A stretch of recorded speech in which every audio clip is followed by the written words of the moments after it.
ఓం శ్రీమాత్రే నమః.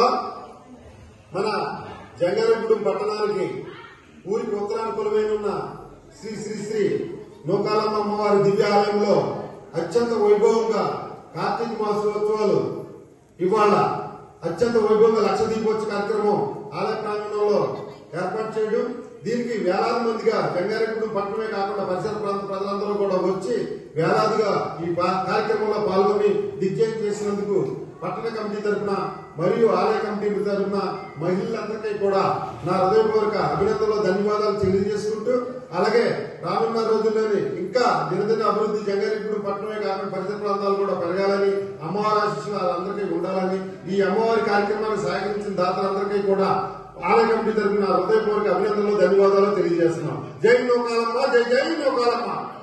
జై శ్రీమాత్రే నమః. పవిత్ర కార్తీక మాసంలో జంగారెడ్డిగూడ పట్టణానికి ఉత్తరాన కొలువైనటువంటి శ్రీ శ్రీ శ్రీ నూకాలమ్మవారి దివ్య సన్నిధిలో కార్తీక మాసోత్సవాల్లో భాగంగా 3 రోజుల పాటు విశేష కార్యక్రమాలు.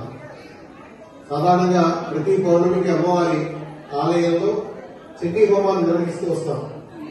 అదేవిధంగా 81వ చండీ హోమం కార్తీక పౌర్ణమి నాడు చేసుకోవడం, తదుపరి రోజు అంటే గురువారం స్వామివారికి విశేషంగా లక్ష బిల్వార్చన కార్యక్రమాన్ని నిర్వహించుకోవడం ఒకటైతే, శుక్రవారం అమ్మవారికి అత్యంత ప్రీతికరమైన రోజున ప్రాంగణంలో కైలాస ప్రస్థాన జ్యోతిర్లింగ సహిత లక్ష దీపోత్సవ కార్యక్రమం.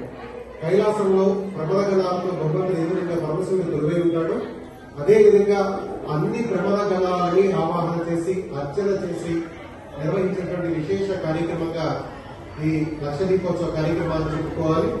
అటువంటి లక్ష దీపోత్సవ కార్యక్రమంలో విశేషంగా భక్తులు పాల్గొని పరమేశ్వరుడికి ప్రీతికరంగా దీపార్చన కార్యక్రమాలు నిర్వహించడం, మరి కార్తీక మాసంలో చేసేటువంటి ప్రతి పనికి విశేషమైనటువంటి ఫలితం లభిస్తుంది అని శాస్త్రాలు చెబుతాయి.